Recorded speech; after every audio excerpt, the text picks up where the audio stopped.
Hey, welcome back. Hope you guys are doing well. So I figured I'd do a video today on the Grayscale CEO stepping down. Somebody had made a comment on one of my last videos and said, what are your thoughts on this? Have you heard about this? I saw this the other day and I figured I'd just do a video on it and give you my thoughts on what it could mean for us as Grayscale investors moving forward. Now, the Grayscale CEO, he was around for like 10 years, I think, since 2014. And he decided to step down, and they're bringing on somebody from, I think, Goldman Sachs, if memory serves me correctly. I think it's Goldman Sachs. So that'll be interesting. Now, I don't think CEO change will affect us in any way, positively or negatively, this cycle. It could next cycle. Here's what I'm thinking. Now, in general, what I've found personally, and this isn't always the case, but what I found is that, when companies get acquired, when they get bought out, the quality of the products and services and their customer service and support and all that kind of stuff kind of goes downhill. That's kind of been my experience with buyouts. You kind of get the same thing when you have CEOs step down and new CEOs come in, because there's a changing of the guard, a changing of the way things are done, and the whole thought process behind things. And so some things might not always go as well. Sometimes they get better, they can, but sometimes they go downhill. And I had this with my own company. Actually, a couple years ago, I hired a CEO to come in and run the company so I could step back and stop running the company myself. And things went well for the first year or so, and then I started to notice some things that were negative, like some of the company culture stuff started to go downhill, and some decisions were being made with product design and product development that would have really screwed our customers. And so I decided, I'm like, I can't let this stand. I need to come back into the company and let the CEO go and step back in and kind of readjust things a little bit. And so I did. I brought back some old company culture that had been lost. I nixed product plans that I think would have been very bad for our customer base, and it kind of set us on a new direction. And so that was my story. But this can happen with CEO swap outs, essentially. So we could see some really good things happen. So we could see, we've talked about this on Discord. We could see new trusts come out, Grayscale could come out with new trusts before next cycle for different cryptos.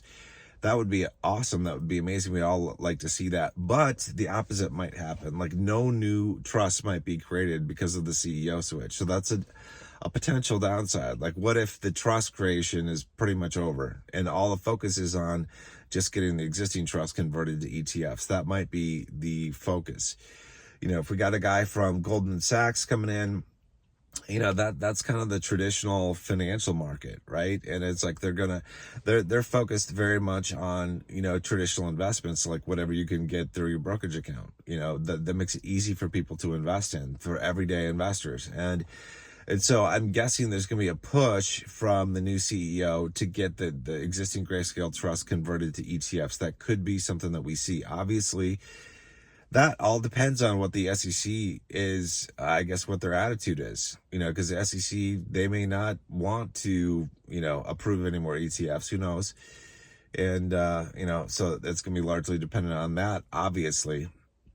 But, it could be like whether new trusts are created or not could be determined by who's actually filling that CEO spot. And the new CEO might, I feel like he won't be, but he might be up for creating a new trust. I don't know, maybe not. If he's coming from the traditional finance world, he might not be open to creating more trust. Maybe, because it's the first step to an ETF. It's an easy first step, and it allows an investor to actually get in to these things. So it could be a positive. It could be that more trusts are created.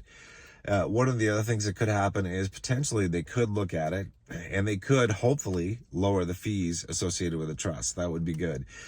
I know that was one of the things that the GBTC Bitcoin Trust kind of had against it. There was negative feedback, negative feelings about the higher fees that were associated with that versus the other Bitcoin ETFs that were out there. So potentially we could see the fees come down, especially on GBTC, but hopefully on the others too. It would be nice to see that.